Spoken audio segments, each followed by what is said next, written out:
লাঠি লাঠি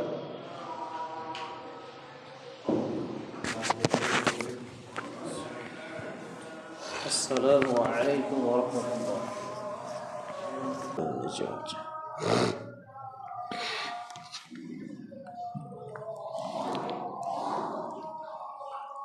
السلام عليكم ورحمة الله. إن الحمد لله نحمده ونستعينه ونستغفره ونعوذ بالله من شرور أنفسنا ومن سيئات أعمالنا. من يهده الله فلا مضل له ومن يضلله فلا هادي له. ونشهد أن لا إله إلا الله وحده لا شريك له. ونشهد أن محمدا عبده ورسوله. وشر الأمور محدثاتها وكل محدثات بدعة وكل بدعة ضلالة وكل ضلالة في النار.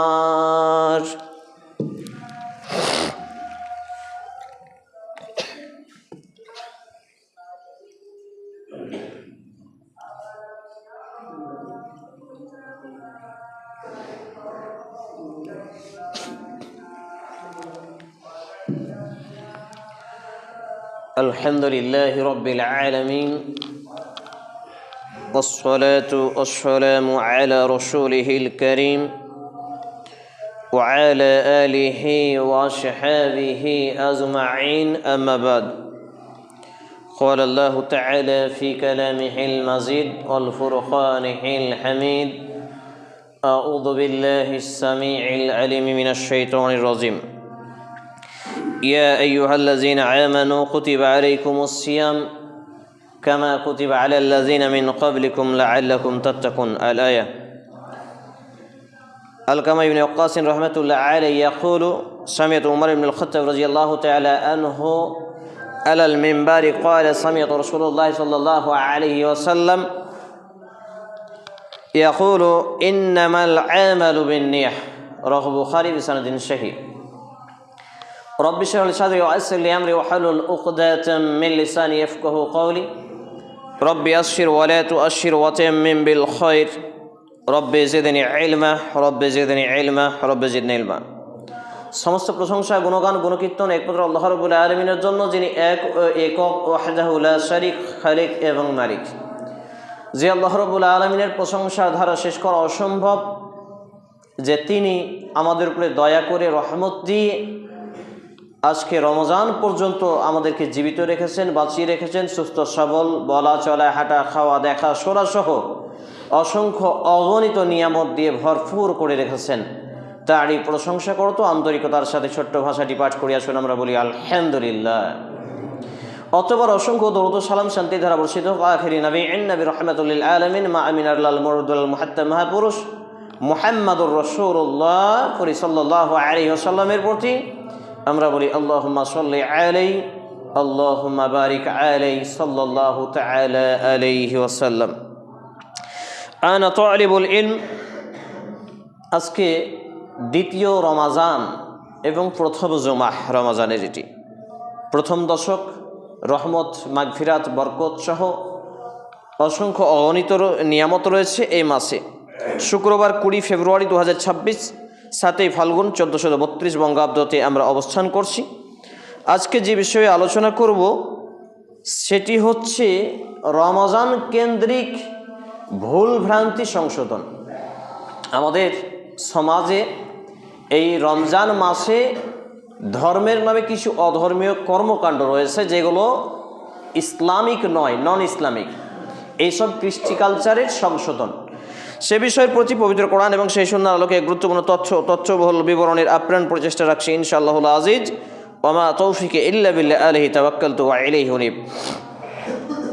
প্রসিদ্ধ সূরার প্রসিদ্ধ আয়াত হাজারো বার আলেম ওলামা ইকরাম খতিবগণ পাঠ করে থাকেন। শুধু জাস্ট এইটুকু অনুবাদ করব, এদিকে বিস্তারিত আলোচনা করব না, যেহেতু বিষয়টা একটু লম্বা হবে, 2-4 মিনিট হয়তো টাইম ওভারটেক হতে পারে।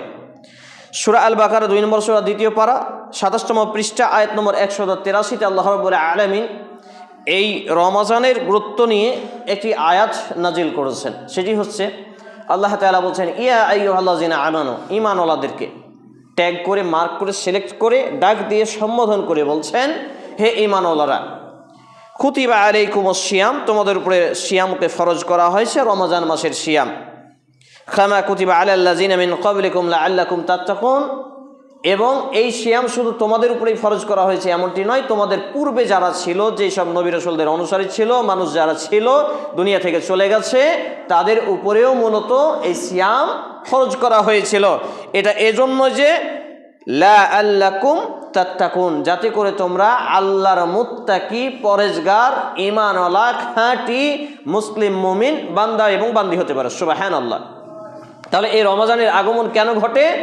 প্রত্যেক মুসলমানের ভুল ভ্রান্তি সংশোধন, পাপের মার্জনা, পাপকে ক্ষমা করা এবং জাহান্নাম থেকে মুক্তির টিকিট নিয়ে জান্নাতের টিকিট অর্জন করা, মূলত এইটি মাকসাদ রমজানের আগমনের। তারপরে একটি আয়াত রয়েছে যে শাহরু রমাজান আল্লাযী উনজিলা ফীহিল কুরআনু হুদাল লিন-নাস ওয়া বায়িনাতিন মিনাল হুদা ওয়াল ফুরকান। এটিও কুরআনুল কারীমের সেই সূরারই আয়াত, সূরা আল বাকারা 2 নম্বর সূরা 2য় পারা 28তম পৃষ্ঠা আয়াত নম্বর 185। এখানে আল্লাহ রাব্বুল আলামিন যে কথাটি জানিয়েছেন সেটা হলো যে এই রমজান মাসই হলো সেই মাস যেই মাসের মধ্যে রাতে নাজিল করা হয়েছিল, সেটা ছিল কি লাইলাতুল কদর। আর এই কদরের রাত্রিতে নাজিল করা হয়েছিল কোরআন। সেটা এই জন্য নাজিল করা হয়েছে কোরআনুল কারীম বা কোরআন মাজিদ। এটা এই জন্যই যে এটা মানুষদের জন্য হেদায়েত, আলো, অন্ধকারের পথ থেকে বাঁচাবে এবং আলোর পথ দেখাবে, এবং এটা হচ্ছে সত্য এবং মিথ্যার পার্থক্যকারী।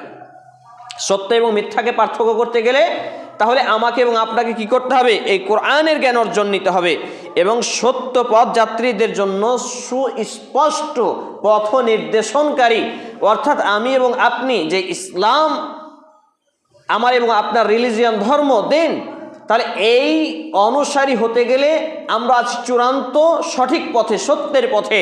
তাহলে আমরা যদি চূড়ান্ত সঠিক এবং সত্যের পথে থাকি, তাহলে আমাদেরকে সুস্পষ্ট পথ দেখাবে, সেটা হচ্ছে এই কোরআন। আর যেটা কোরআন নাজিল করা হয়েছে এই রমজান মাসে, আর এটা হচ্ছে ন্যায় অন্যায়, সত্য এবং মিথ্যার মধ্যে পার্থক্যকারী। তাহলে আমরা দুটি আয়াত থেকে মোটামুটি একটা অনুবাদ পেয়ে গেলাম এবং এ থেকে একটা উপলব্ধি পেয়ে গেলাম যে এই রমজান মাসের আগমন এবং রমজান মাস এসে আমাকে বা আপনাকে কি করতে চায়। এখন প্রশ্ন আছে যে অনেকেই বলছেন যে কষ্টের কারণে শরীর একটু অসুস্থ লাগে বা ক্ষুধা বেশি পায়, এই জন্য সিয়াম আমরা রাখি না বা রাখবো না, এতে কি আমাদের পাপ হবে? অবশ্যই হবে। কারণ কষ্টের বিনিময়, জান এবং মালের বিনিময়ে আল্লাহ রাব্বুল আলামিন আমার জান এবং মাল, আপনার জান এবং মাল এর বিনিময়ে আমাকে এবং আপনাকে ক্রয় করে নিয়েছেন। কি দিবেন বলে? জান্নাত দেবেন বলে। সুবহানাল্লাহ। একটু উদাহরণ দিয়ে বুঝতে সুবিধা হবে। যারা মৃত্যুবরণ করেছে ইতিমধ্যে, তা যারা রমজান পাচ্ছে না, এই লোকগুলো আল্লাহ রাব্বুল আলামিনের কাছে ফরিয়াদ জানাবে। যারা জাহান্নামে যাবে এই পর্যায়ের লোকগুলো কি ফরিয়াদ? যে আল্লাহ রাব্বুল আলামিন পৃথিবীর বুকে একটি বারের জন্য হলেও আমাকে প্রেরণ করুন, পাঠিয়ে দিন, আমি সেইখানে গিয়ে শুধু আপনাকেই সাজদা করব। আজকে আমরা দিনে রাতে 34টা সাজদা 17 দগ্নি। তো রমজান মাসে হয়তো অনেকেই 5 ওয়াক্ত নামাজ পড়ি, কিন্তু যারা রমজানের বাইরে পড়ি না, 17টা সাজদাকে আমরা কুরবানি করে দিই দিনে এবং রাতে। সে বলবে আল্লাহ একটাই সাজদা করব যেখানে আমার জীবন থেকে মৃত্যু হয়ে যাবে, কিন্তু আমি জাহান্নামের শাস্তি ভোগ করতে পারছি না, আপনি দুনিয়াতে আমাকে পাঠিয়ে দেন। বলি নাউযুবিল্লাহি মিন যালিক। তাহলে এই ফরিয়াদ হবে, মানে দুনিয়ার কষ্ট কোনো কষ্টই নয় আখিরাত পরকালের কষ্টের কাছে। অর্থাৎ আরেকটু এটা উদাহরণ দিই, যে সারা জীবন যে লোকটা কষ্ট করেছে, বুঝলেন, কোনো দিন সুখ শান্তি পায়নি, 3 বেলা খাবার পায়নি, ঠিকমতো পানি পায়নি, ওষুধ পায়নি, চিকিৎসা পায়নি, ড্রেস পোশাক পায়নি, এই লোকটাকে চোখের পলক মারার মতো নবী মুহাম্মদ রাসূলুল্লাহ সাল্লাল্লাহু আলাইহি সাল্লামের ভাষায় জান্নাত থেকে ঢুকিয়ে বের করে নিয়ে আসা হবে। এই লোকটাকে এবার বলা হবে, জিজ্ঞেস করবে, আল্লাহ রাব্বুল আলামিন জিজ্ঞেস করবেন, বলো তো বান্দা, তুমি দুনিয়াতে কত কষ্টে ছিলে। সে বলবে ইয়া রব্বি, আপনার ইজ্জতের কসম, হে আল্লাহ রাব্বুল আলামিন, আপনার ইজ্জতের কসম, আপনার মর্যাদার কসম, আমি দুনিয়াতে কোনোদিন কষ্টেই ছিলাম না। সুবহানাল্লাহ। চিন্তা করেছেন, জান্নাতে শুধু ঢুকিয়ে বের করে নেবে, চোখের পলক ফেলতে কতক্ষণ সময় লাগে? এইটুকু সময়ে এই ব্যক্তি দুনিয়ার সব দুঃখ কষ্ট ভুলে যাবে।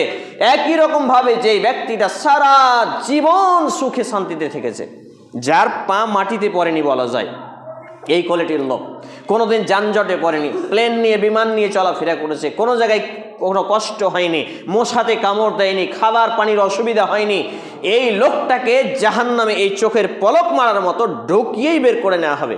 তখন তাকে বলবে, বলতো বান্দা, তুই দুনিয়ার জীবনে কত সুখে ছিলি? তখন সে বলবে, ইয়া রব্বি, হে আল্লাহ রাব্বুল আলামিন, হে রব্বুল ইজ্জাত, আপনার ইজ্জতের কসম, আপনার মর্যাদার কসম, আমি দুনিয়ার জীবনে কোনোদিন সুখী পাইনি। বলি না আউযু বিল্লাহি মিন জালিক।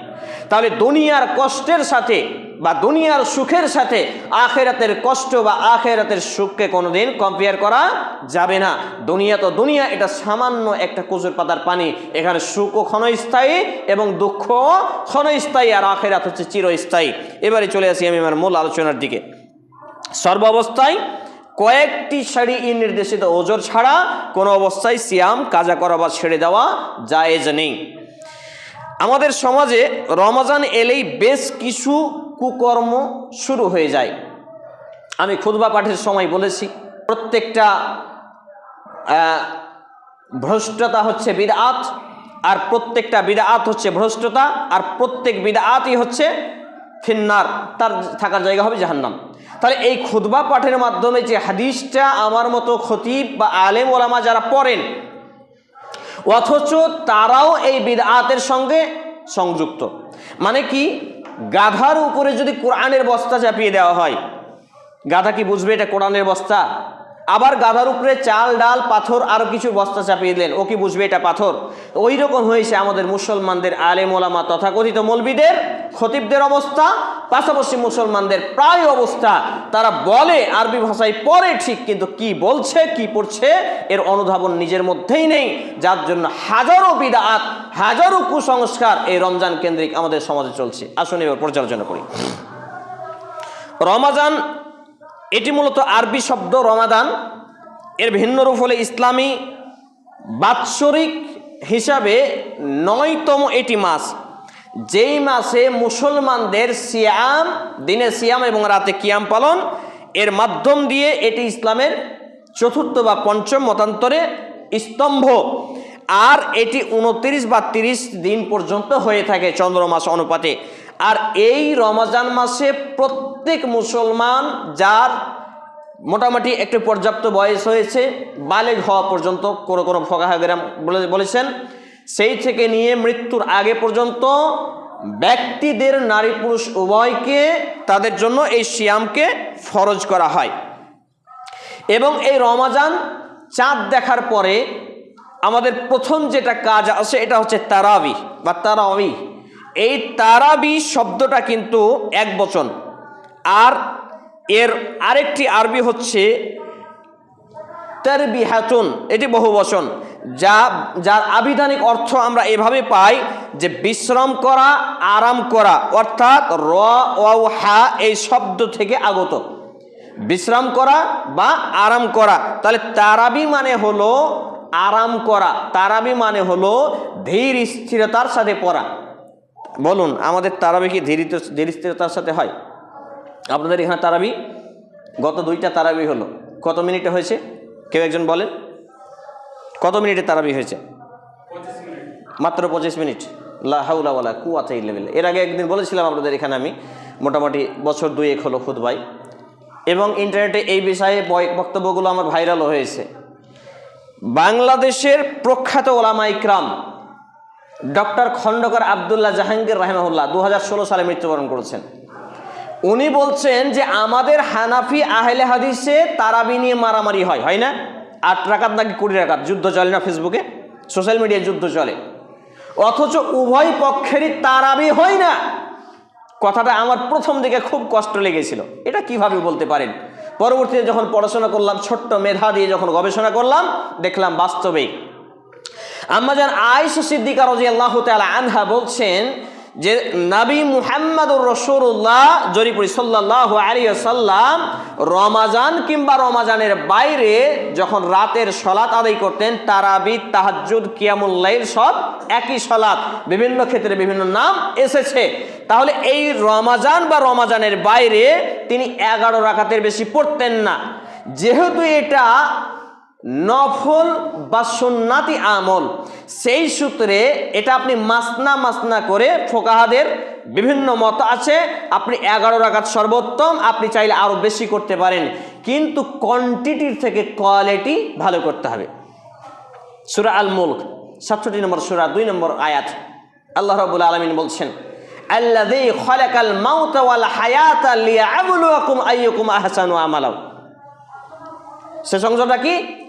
আহসানু আমালাও। তোমাদের মৃত্যু এবং জীবনকে সৃষ্টি করা হয়েছে এই জন্যই যাতে তোমাদের আমলের মধ্যে আহসান, উত্তম আমলে কে বেশি এটা প্রতিযোগিতা করে বা দেখা যায়।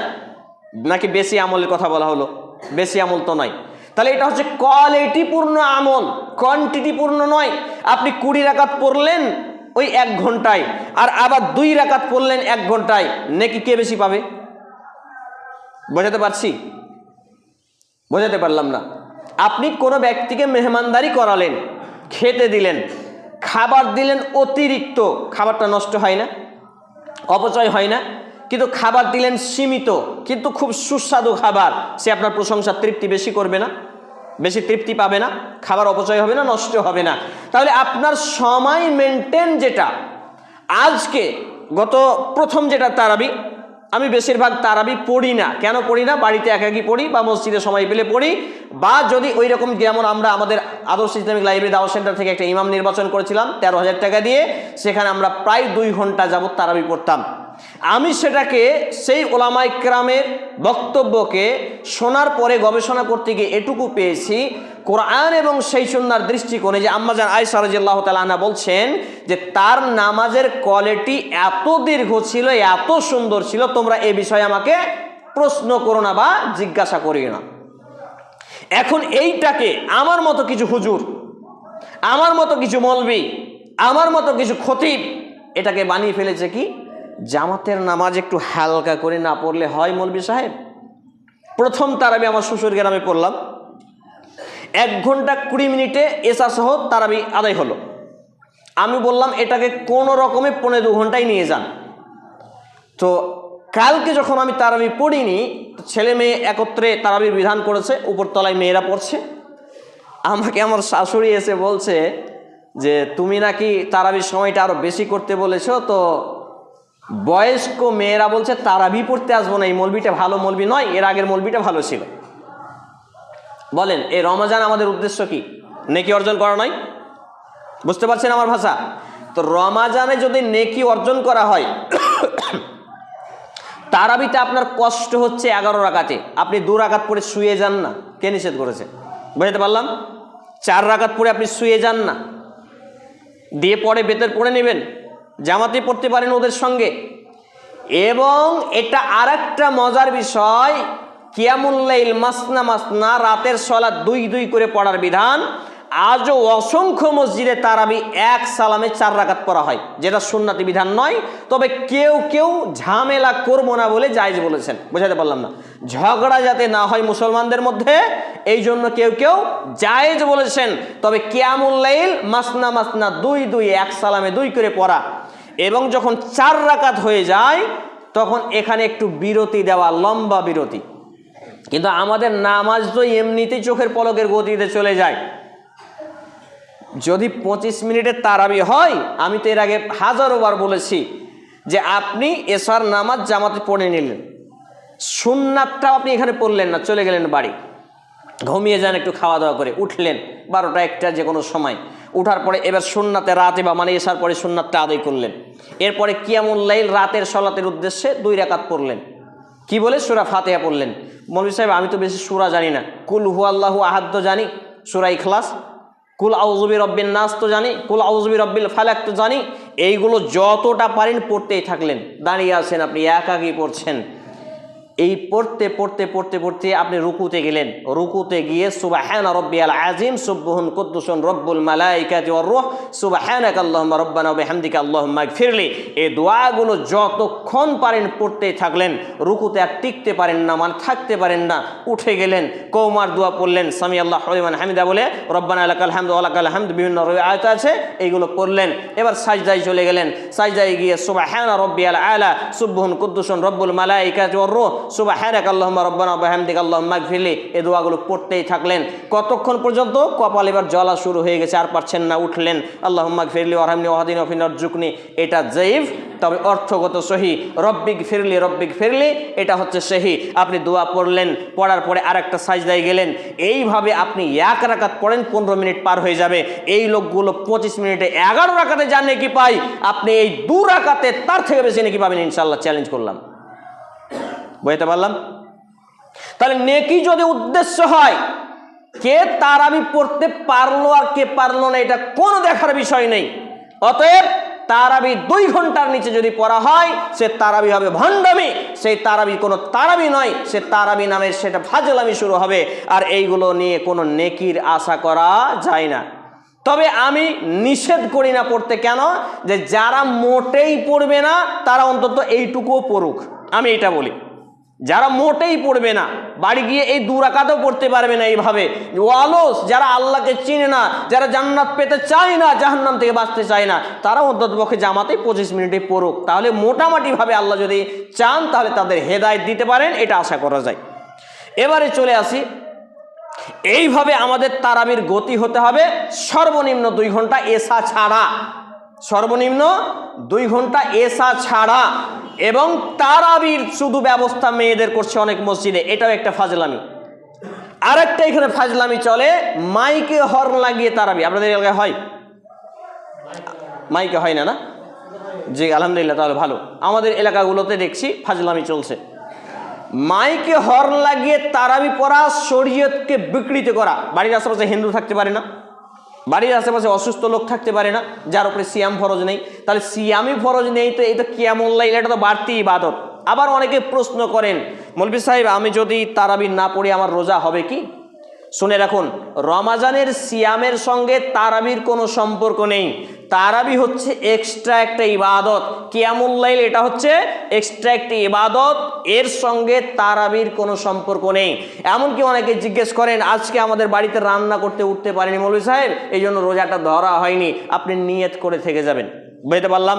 রান্না হয়নি, আপনি নিয়ত করবেন, ঘুমানোর সময় নিয়ত করে নেবেন। প্রথম নিয়তটা কি? যে হাদিসটা পাঠ করেছি ওটা তো আসবই, সেটা হচ্ছে রমজান মাসের চাঁদ দেখার সাথে সাথে পুরো নিয়ত করে নেবেন যে 30টা সিয়াম রাখবো ইনশাআল্লাহ। তারপরে প্রত্যেক দিন একটা করে নিয়ত করবেন, এটা সব থেকে ভালো। তাহলে ঘুমানোর সময় নিয়ত করে নিলেন যে আজকে যদি উঠতে পারি বা না পারি আগামীকাল সিয়াম থাকবো। ওইভাবে আপনার ওই নিয়তের উপরে না খেয়েও সিয়াম থাকা যাবে। পরিস্থিতি যদি একটা খেজুর খেতে পারেন, সময় থাকে খেয়ে নেবেন, যদি 1 গ্লাস পানি পান করতে পারেন, ওইভাবে সিয়াম থাকবেন।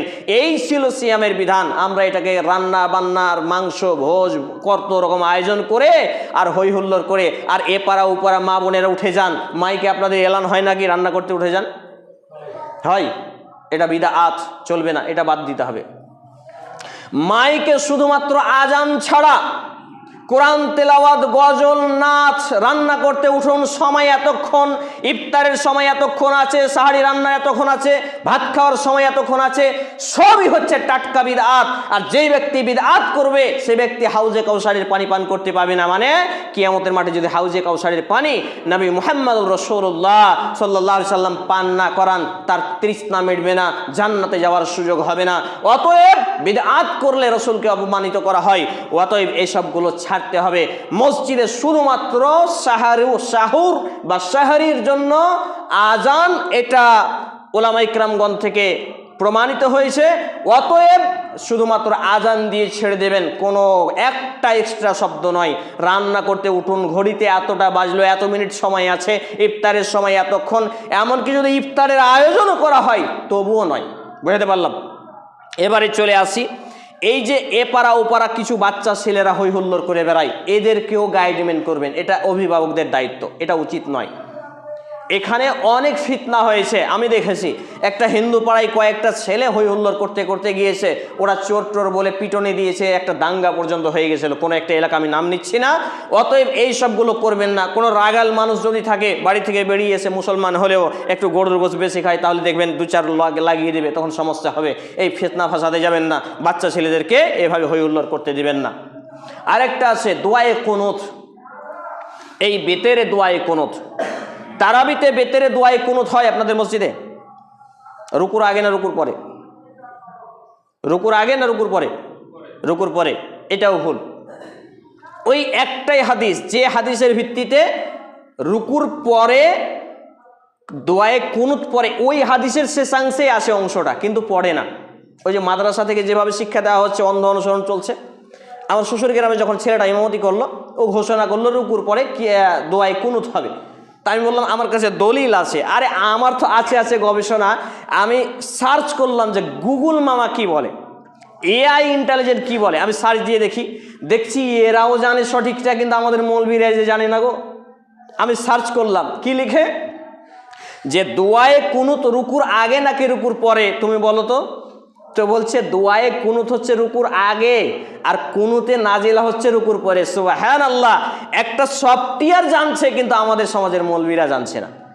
কারণ রুকুর পরে যেটা হয় এটা হচ্ছে কুনুতে নাজিলা। একদল কারীকে আল্লাহ রাসূল সাল্লাল্লাহু আলাইহি সাল্লাম চুক্তিবদ্ধভাবে একটা গোত্রের কাছে পাঠিয়েছিলেন। তারা চুক্তিকে ভঙ্গ করে প্রত্যেকটা কারীকে হত্যা করেছিল। নবী মুহাম্মদুর রাসূলুল্লাহ সাল্লাল্লাহু আলাইহি সাল্লাম তাদেরকে বদদুয়া স্বরূপ, তাদের প্রতি গজব নাজিল কামনা করার জন্য কুনুতে নাজেলা পাঠ করেছেন সলাতে রুকুর পরে ভিতরে।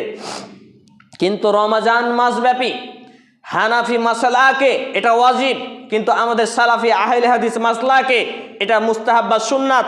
অতএব কেউ যদি এই কুনুত পড়তে চায়, রমজানের ভিতরে কুনুত, সেটা হবে রুকুর আগে, রুকুতে যাওয়ার আগেই। অতএব আমাকে এবং আপনাকে এটা অবশ্যই ধ্যান রাখতে হবে। এতগুলো সমাজে কুসংস্কার চলছে রমজান কেন্দ্রিক, যেগুলো বলাই যায় না, যেগুলো মানাই যায় না, এবং এগুলো নিয়ে মানুষ কথাও বলতে চায় না। সম্মানিত উপস্থিতি ভাই এবং বন্ধুগণ, এবং আর এখানে একটা পয়েন্ট ছুটে গেছে। রমজান মাসে কোরআন নাজিল হলো, 12 মাস তো আমরা আম্মা পারা দিয়েই নামাজ পড়ি নাকি? আমি তো 2-4, 10টা 15টা সূরা মুখস্থ করেছি, এই জন্য হয়তো মসজিদে থাকি না। কিন্তু যারা মসজিদে থাকছেন তাদের তো একটু বেশি সূরাগুলো মুখস্থ করা দরকার নাকি? কিন্তু যারা আপনার ইমামতি করবেন তারাবি, তাদের তো কোরআনুল কারীমটা মোটামুটি 10 পারা হিফজ থাকা প্রয়োজন নাকি, 5 পারা হিফজ থাকা প্রয়োজন নাকি? কিন্তু প্রথম রাকাতে শুরু করলেন সূরা বাকারা, শেষ রাকাতে চলে গেলেন আল ইমরান, তারপরে চলে গেলেন কোথায় আম্মা পাড়াই, কোথায় গসিয়া, কোথায় আলা। এভাবে বিক্ষিপ্তভাবে কেন? কোরআনুল কারীম পাঠের তারতিল বজায় রেখে তিলাওয়াত করা শুরু করুন। এটা কিন্তু হানাফি সমাজে আছে, যদিও তাদের সুন্নাত থেকে অনেকটা দূরে অবস্থান, কিন্তু এটা আছে। সেটা কিভাবে? সূরা বাকারা থেকে শুরু হবে, এবার যত দূর যাবে এইভাবে রমজানে সে তিলাওয়াত করতে থাকবে ধীর স্থিরতার সহিত। কিন্তু আমাদের দেশে যাদেরকে ইমাম হিসেবে নির্বাচন করা হয়, এরা এখানকার 2টা আয়াত, ওখানকার 2টা আয়াত, ওখানকার 3টা আয়াত, এই করে পুরো রমজানকে গরমিশ করে দেয়। রমজানে কিন্তু তৃপ্তি পাওয়া যায় না, কোরআনুল কারীমের স্বাদ অনুভব করা যায় না। এই জন্যই মুসলমান রমজান পেয়েও কোরআন থেকে দূরে থাকার ফলে মুসলমান হেদায়েত লাভ করে না। আমাকে এবং আপনাকে এটা অবশ্যই ইমাম নির্বাচনের সময় এটা বলে দিতে হবে যে কোরআনুল কারীম শুরু থেকে পাঠ করুন, তারতিল বজায় রাখুন, তারপর এইভাবে ইমাম ওইভাবেই নির্বাচন করুন। এবারে চলে আসি যে এই রমজানে কুনুত হলো, কুনুতের পরে অনেক মসজিদে আবার তারাবির শেষে কি করা হয়? সম্মিলিত মোনাজাত করা হয়। এটা বিদআত, এটা করা যাবে না। পাশাপাশি আমাদের সমাজে বিভিন্ন সময় রমজান মাসে জালসার আয়োজন করা হয়। জালসার আয়োজন যদি আপনি করেন, এই জালসার আয়োজন করে কটা লাভ হয়? শুধু মসজিদ মাদ্রাসার বিল্ডিং ছাড়া কিছু লাভ হয়? নামাজিদের লাভ হয়, মুসলমানদের লাভ হয়, কোনো উপকার হয়? আমি তো লাভ খুঁজে পাই না। তাহলে এই রমজান মাস হচ্ছে ইবাদতের মাস। আর একটা মজার বিষয় বলতে ভুলে গিয়েছিলাম, যে আপনি যখন তারাবি একাকী পড়বেন, আমি পাপ করেছি, কি পাপ করেছি আমি জানি, আল্লাহ জানে না? ফেরেশতা লিখে রেখেছেন। তাহলে আমার পাপের জন্য আমি যে কান্নাকাটি করব, আল্লাহর কাছে আকুতি মিনতি করে কান্নাকাটি করে ক্ষমা প্রার্থনা করব, এটা যদি আমি জামাতে তারাবি পড়ি তাহলে এটা কান্না করার সুযোগ হচ্ছে না। রুকু সাজদা এবং তাশাহুদে মাতৃভাষায় বাংলা ভাষায় দোয়া করতে পারবো ফরজ 17 রাকাত সালাত ছাড়া প্রত্যেকটা নামাজে। বুঝতে পারলাম না?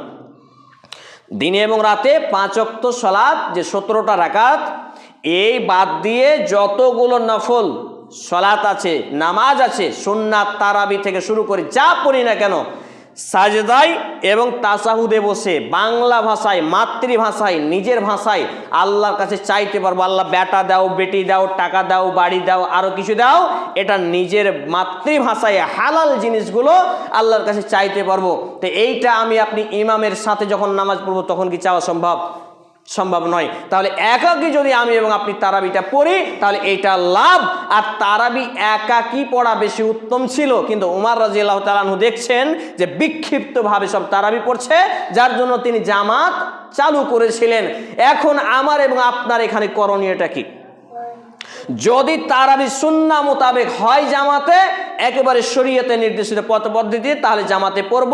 আর যদি সুন্নাহ বহির্ভূতভাবে হয় তাহলে আমি এবং আপনি একাকী পড়ব, এতে সওয়াব বেশি, কান্নাকাটি করে আমি আপনি জাহান্নাম থেকে মুক্তি, জান্নাত প্রাপ্তি হবে ইনশাআল্লাহ তাআলা। আরেকটা সময় চলে আসে লাইলাতুল কদর। লাইলাতুল কদর যে মসজিদেই জাগতে হবে এমনটি নয়, যদি এটা শেষ দশক, কিন্তু আমার এখানে সুযোগ হবে কিনা জানি না বলে আমি টাচ দিচ্ছি। লাইলাতুল কদর এখানে করে বিভিন্ন মসজিদ মাদ্রাসার উন্নতিকল্পে লাইলাতুল কদরে জালসার আয়োজন করা হয়। এটা টাটকা একটা বিদআতি কাজ।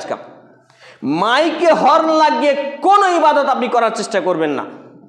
আমরা হাজারো মসজিদ থেকে আজান ছাড়া জুমার খুতবা পর্যন্ত মাইকে হর্ন খুলে ফেলিয়েছি, দিয়ে বক্স সিস্টেম করিয়েছি। এতে অনেক অসন্তুষ্টি কাজ হয়, এতে অনেক ফিতনা ফাসাদ শুরু হয়। আর আরেকটা বিষয় যে 5 ওয়াক্ত নামাজে মহিলাদের ব্যবস্থা করুন, অন্তত পক্ষে রমজান মাস থেকে শুরু করুন। বলছেন জায়গা হয় না, তো জায়গা হয় না, আপনার যখন একটা বেটার বিয়ে দিতে চান তখন জায়গার অভাব পড়লে জায়গা হয় না। বোঝাতে পারছি আমি ব্যাপারটা? আমার বেটা বিয়ের উপযুক্ত হলো, তার বিয়ে দিব, বউ দেখার আগে জায়গার ব্যবস্থা করি না। তাহলে যেখানে আমি এবং আপনি থাকবো না, মারা যাব, এটা দুনিয়ার জন্য এত কিছু ভাবছি, কিন্তু আখিরাত অনন্তকালের জীবন, পরকাল, জান্নাত নিতে হবে, জাহান্নাম থেকে বাঁচতে হবে, সেইটার জন্য আমাকে এবং আপনাকে এর থেকে বেশি অ্যাক্টিভিটি দেখাতে হবে না? এর থেকে বেশি আমাকে এবং আপনাকে ইমোশনাল হতে হবে না? তাহলে আমার এবং আপনার এটা অবশ্যই ভাবনায় রাখতে হবে। এবং লাইলাতুল কদরে দলবদ্ধভাবে রাত্রি জাগরণ করবেন না। লাইলাতুল কদরে আমাকে এবং আপনাকে ক্ষমা নিতেই হবে, আল্লাহর কাছে যেমন করেই হোক ক্ষমা নিতে হবে, যেমন করেই হোক। অবিবাহিতারা বলবে আল্লাহ এই রমজানেই বিয়ের ব্যবস্থা করে দাও, এইভাবে। অবিবাহিতারা বলবে আল্লাহ আমাকে এই রমজানেই একটা বউয়ের ব্যবস্থা করো, আমার বাপ মানে না, মা মানে না, কিন্তু ব্যবস্থা করো, না হলে আমি ঈদগাহ যাব না। এইরকম ভাবে আল্লাহর সাথে চুক্তি করে কান্নাকাটি করে আল্লাহর কাছে চান, আল্লাহ দিবে ইনশাআল্লাহ। মাতৃভাষায় আমি আল্লাহর কাছে যা চেয়েছি এই নফল সালাতে তাই পেয়েছি। একটা আনন্দের সংবাদ, গত 3 দিন আগে যখন আমার সন্তান, আমার স্ত্রী ডেলিভারি হবে, আমি খুব চিন্তায় ছিলাম। ভাবলাম হাসপাতালে নিয়ে গেলে তো বিভিন্ন সমস্যা আজকাল হচ্ছে, কি করা যায়। দোয়া করলাম সালাতের আগে মাতৃভাষায়, খুবই কাকুতি মিনতি করে করলাম। আলহামদুলিল্লাহ, মোটামুটি তার 4 ঘন্টার মধ্যে ফল, সব কিছু আলহামদুলিল্লাহ। তাহলে দোয়া, আর দোয়া ও ইবাদা মুমিন জীবনের সব থেকে বড় পাওয়ারফুল হাতিয়ার হচ্ছে দোয়া। এই দোয়া দিয়ে আপনি যা চাইবেন আল্লাহর কাছে তাই পাবেন, যদি চাওয়ার ঢং থাকে, যদি আপনি হালাল ভক্ষণ করেন, হারাম থেকে বাঁচতে পারেন, আর ঢং যদি সঠিকভাবে হয় তাহলে অবশ্যই আল্লাহ তাআলা আপনার দোয়া ফরিয়াদ কবুল করবেন। আমরা এসব বিষয়গুলো অবশ্যই মান্যতা করব। আরেকটি বিষয়, ইফতার করানো। ইফতার করানো ঢালাওভাবে মসজিদে এলান করে হয় আপনাদের এলাকায়? আমাদের এলাকায় মসজিদে মাইকে বলে দিল ইফতার অমুকজন দিয়েছে, এইগুলো সঠিক নয়। ইফতার আপনি ব্যক্তি বিশেষে দেন, যারা আগে দরিদ্র নামাজি তাদেরকে দেন, শুধু আপনার বন্ধু বড় লোক তাদেরকে ইফতার করাবেন এমনটি নয়। যারা অভাবী তাদেরকে দেন, প্রয়োজনে তাদের বাড়িতে ইফতারি পাঠিয়ে দেন, আপনার বাড়িতেই ইফতার করাতে হবে এমনটি নয়। এইভাবে একটা একটা করে নিয়তকে শুদ্ধ করুন। হাদিস একবারে শেষাংশে এসে হাদিসটি আলোচনা করে আলোচনা আজকে গুটিয়ে ফেলবো ইনশাআল্লাহ তাআলা। সম্মানিত উপস্থিতি ভাই এবং বন্ধুগণ, হাদিসের বর্ণনাকারী রাবী আলকামা ইবনে ওয়াক্কাস আল লাইসি রাহমাতুল্লাহ আলাইহি তিনি বলছেন, যে উমর রাদিয়াল্লাহু তাআলা আনহুকে মেম্বারের উপরে দাঁড়িয়ে বলতে শুনেছি, তিনি উমর রাদিয়াল্লাহু তাআলা আনহু বলছেন যে নবী মুহাম্মদুর রাসূলুল্লাহ সাল্লাল্লাহু আলাইহি সাল্লাম বলছেন, কুলু ইন্নামাল আমালু বিন্নিয়াত, প্রত্যেকটা কাজের ফলাফল আসবে নিয়তের উপরে। আজকে আমাদের সমাজে অসংখ্য রোজাদার রোজা রাখে, এই জন্যই সবাই রোজা রাখছে, আমি যদি রোজাটা না রাখি তো লোকে কি বলবে, নাকি পাবেন না? রিয়া, লৌকিকতা প্রদর্শন, এর বিনিময় হবে জাহান্নাম। অতএব আমার এবং আপনার সিয়াম, রোজা রাখতে হবে আল্লাহর সন্তুষ্টির জন্য, আল্লাহর বিধান এ বলে আমাকে এবং আপনাকে অবশ্যই বিষয়গুলো খেয়াল রাখতে হবে।